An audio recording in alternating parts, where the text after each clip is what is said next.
Welcome to Beardy, Bruce Lee Central. You know what that was? What? The triads got him. Do you think so? You really do?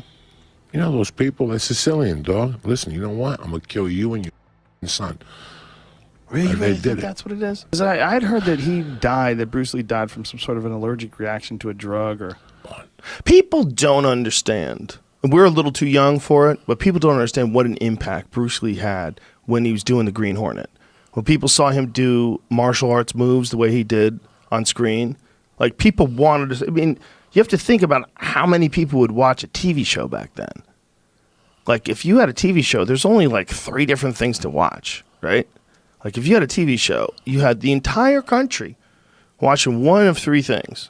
And if you had a big show like the Green Hornet was. The Green Hornet aired on Sunday nights. So it was like stealing. When I was having dinner with Chuck, I did ask him, I said, if you and Bruce were in a real fight to the death, who would win? And he, without thinking, he said, Bruce, of course. Right. Nobody could beat him. Hey everybody, it's Birdie here. What's going on, guys? Okay, so a few years ago, I made a video about Bruce Lee's cause of death. And the video got tons of views, and I got a lot of love and support from you guys. And so from the bottom of my heart, I want to thank you for supporting me and for supporting the channel. Now, the most surprising part of me releasing that video was that I got contacted by the medical community. I got contacted by physicians, a biologist, and a professor of neurology. Now, they listened to the video and they saw the same symptoms that I was talking about in my video in their patients. Now, they all agreed with me that the most probable cause of Bruce Lee's death was the one that I talked about in my video. But in 50 years, a lot of progress has been made in biology, in neurology, and now we know a lot more about the brain in general. So me and the professor, we emailed back and forth for a long time, talking about Bruce Lee, talking about his symptoms, and it turns out that this neurologist had seen a lot of the same symptoms in his patients, and especially in his patients that were bodybuilders, extreme athletes, or strongmen. He saw them get headaches and fainting and having bleedings, brain edemas, etc., etc. So it sounds like exactly what happened to Bruce Lee. And so that's why he decided to contact me, because he saw the same things happen to his patients that were extreme athletes. Now, he sent me some research paper that's recently been done on the brain and on brain edemas. And this is the conclusion. Brain edema formation after intracerebral hemorrhage, ICH, causes herniation-related death and severe neurological deficits. So there you go, guys. That is the most recent and updated diagnosis for Bruce Lee's cause of death. This is the conclusion that we came to together, me and the professor, and this is the most probable cause of Bruce Lee's death. I now feel 100% confident that this is Bruce Lee's cause of death. And I really want to thank all of the people from the medical community that contacted me. It's been overwhelming, and I feel really, really, really blessed and lucky that you guys have contacted me and helped me come to this conclusion. I feel like now we can finally put this whole thing to rest. And yeah, guys, there you go. This is Bruce Lee's cause of death, ICH, that caused a brain edema, a swelling, and a bleeding, a combination of a swelling and a bleeding that caused a neurological deficit. And the neurological deficit part is where Bruce Lee started fainting and he started having headaches, and this eventually caused him to pass away. I met Bruce Lee in 1968 when I won the World Championship in New York City at Madison Square Garden. And we were walking together to the hotel and talking about our philosophies and everything. And as we're going up the elevator, it goes to my floor. I get out, well, Bruce steps out with me. And the next thing you know, we're in the hallway working out. Now, this is at midnight. And we worked out till 4 o'clock that morning. And Bruce had a 7 o'clock flight to Los Angeles, so he said, I got to go get ready and leave. And so anyway, he said, let's work out together when we both get back to Los Angeles, which we did. So he lived in Culver City, and he had a big workout area in his backyard. And so we started training in his backyard for like 2 years. And Bruce had different philosophies at that time than I did. And he said, I believe in only kicking below the waist. I believe you shouldn't go any higher than the waist. And I said, well, that's good and it's bad, Bruce. You should be able to have the ability to kick anywhere. And that way, if you only want to go low, that's fine. But if there's an opening high, then you should be able to take advantage of it.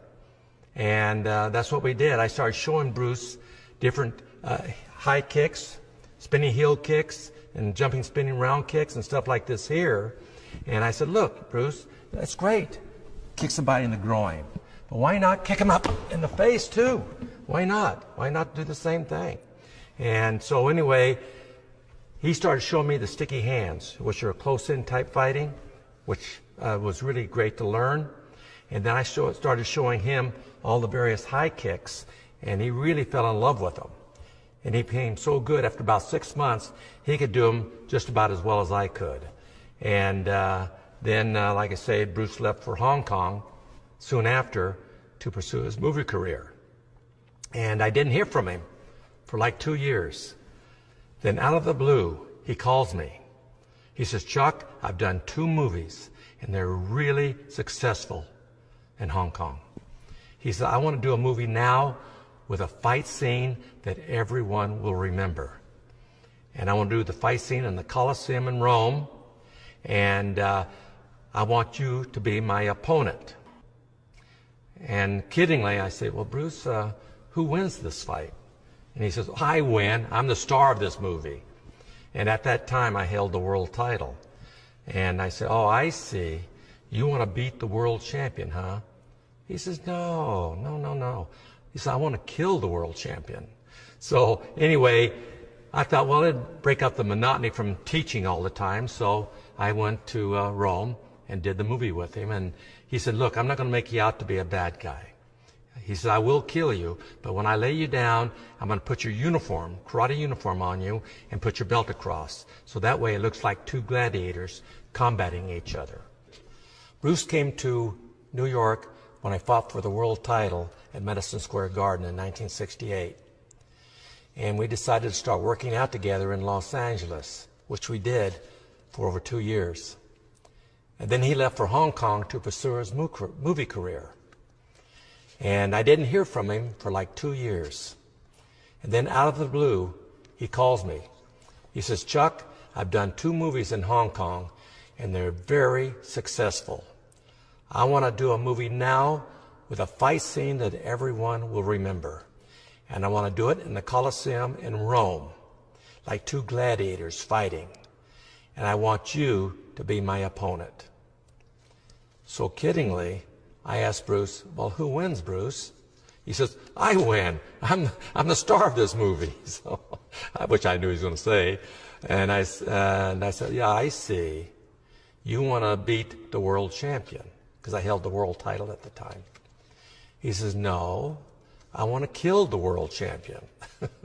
So anyway, I decided to go to Rome and do the movie with Bruce, and of course he killed me, but he said, I don't want to make you out to be a bad guy. When I kill you, I'm going to put your uniform across your chest and put your belt there. So it's like 2 gladiators fighting each other.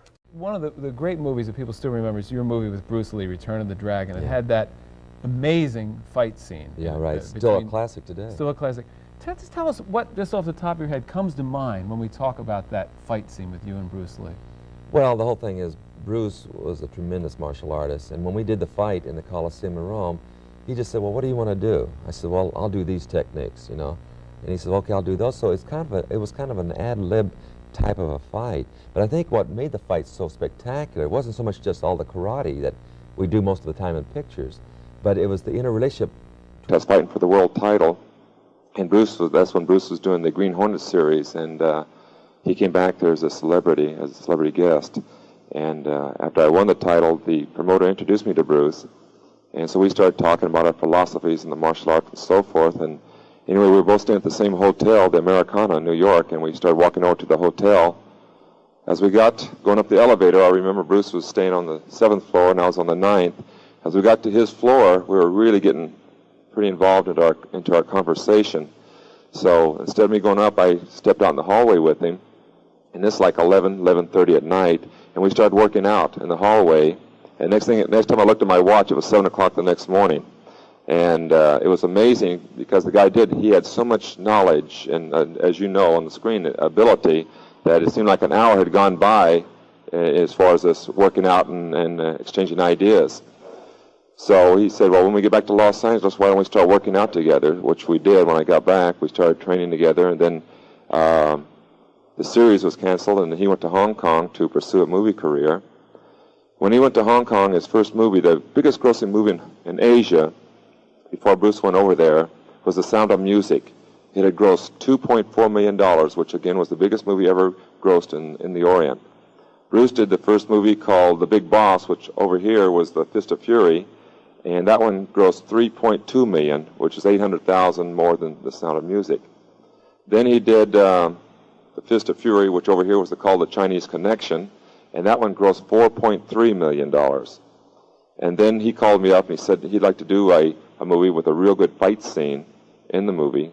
I said, well, the only way we can have a fight scene is if I get to hit you once in a while. And he said, well, yeah, naturally, we'd make it a back and forth type fight. So anyway, that fight scene that you saw took us 5 days to do, and in Asia alone, the movie grossed over $11 million. It's the biggest grossing movie in the history of Asia, and they don't think anything will surpass it for a long time. Then Bruce naturally did Enter the Dragon, which was his last movie, and it was probably the biggest grossing movie as far as martial art movies go. But Bruce was 32 years old. Let me explain something about his death too, because there's, I guess, so many rumors that are going about how he passed away and so forth, about touch of death and drugs and so forth. And so I'd like to clarify that before we go on with the demonstration. Is Bruce in 1968? Well, he's pretty heavy in the weightlifting, as you could tell. He was very well built, and he was lifting weights one night with Kareem Jabbar, who was a student of his when he was in Los Angeles, playing at UCLA. And he tried to lift too heavy weights, and he ruptured the disc in his back, and he was laid up in the hospital for 3 weeks. In fact, the doctor said that they didn't know if he'd be able to walk again or not. But of course, with a person like Bruce, who's got the drive and determination to achieve anything in life, he was up in about a month, and within 3 months, he was as strong as he ever was. But he had constant back pains from that day on, and he was having to take medication to keep the muscles in the back loose and relaxed. So what happened is that when he was in Hong Kong preparing for his next movie, he was working with a girl named Betty, and who was going to co-star with him, and he got a severe headache. So Betty gave him some antibiotics for the headache, and with the medication he had taken for his back and the medication he had taken for his headache, they reacted to each other and made his brain swell up, and it created an aneurysm or ruptured blood cells in his brain, and that's actually what happened. So if anyone asks you what happened, you can tell them the true story.